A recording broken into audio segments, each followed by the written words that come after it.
Today I'm bringing you a 2007 Acura TL Type S. We're going to be doing aftermarket radio. The car comes with factory navigation and it's a 6-speed. So I'm just going to give you a brief overview of the car. Alright, so the Type S actually comes with noise cancellation. So as you can see, we got the factory nav, factory radio, and then the noise cancellation mics. One's inside the engine compartment and one's actually back there. I'll show it to you. There's one right here. So this is one of your active noise cancellation mics that are coming in the TL.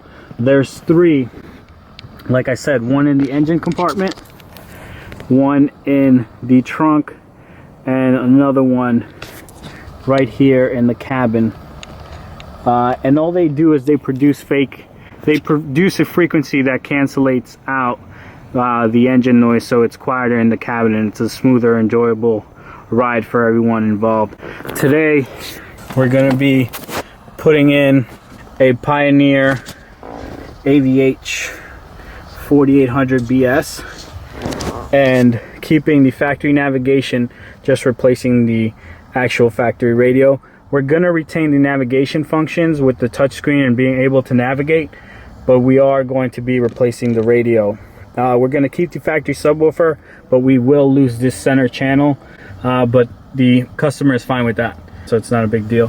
All right guys, so just going to get started.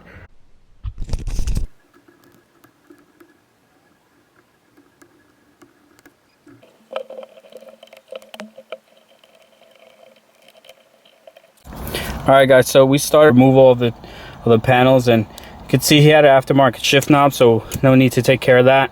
We took these panels out, and then we started taking this panel out. And just remember, this has the switch with the passenger airbag sensor, so you don't want to disconnect that. Leave that connected, and then make sure to get the radio codes for your system. And you're going to need the serials and stuff to be able to put stuff back. So just make sure you get those codes before you start.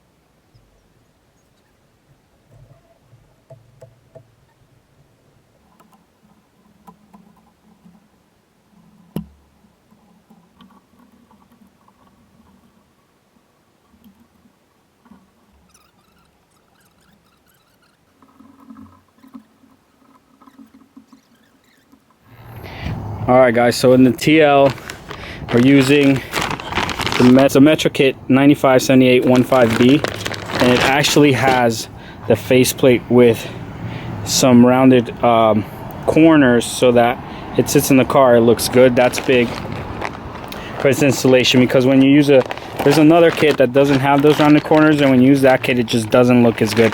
So we have our MetroKit, have another Metra Honda Acura 701721 harness.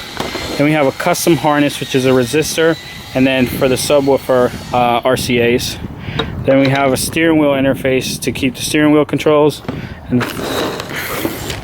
then we have the Metra 40HD10, which is the adapter for the antenna, so that you make sure you keep your power antenna.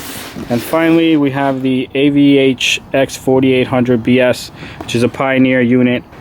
As you can see, it has Bluetooth, Pandora, it plays CDs, DVDs. Alright guys, so in the box you get a Pioneer standard remote,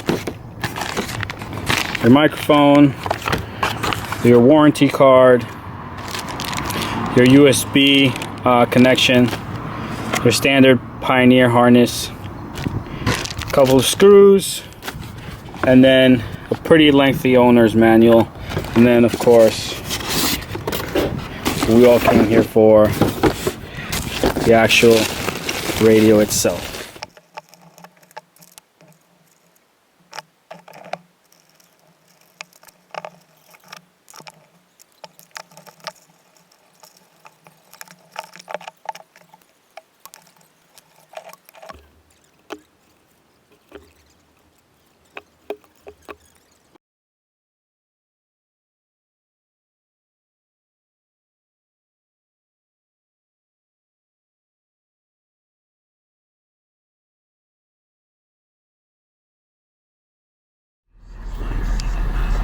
So yeah guys, here we are looking at the finished product. See, it looks really nice. You have your double din and then your navigation, and the navigation works with no problems. And the double din's powering all the speakers except for the front channel, which obviously you're going to lose with this installation. The steering wheel controls work. We had no problem with the interface, with the access interface. And that's it. We're going to put subwoofers in this car later on. I'll film that as well. When we put the subwoofers in this car, going through all the tuning needed to make sure that everything works well. The factory amp does a lot of the tuning for this vehicle. If you want to know more about the install, feel free to ask a question or leave a comment down below. I know we didn't get into the harness too much in this video, but this is just a lot of work involved making sure that everything's right, even with the steering wheel controls.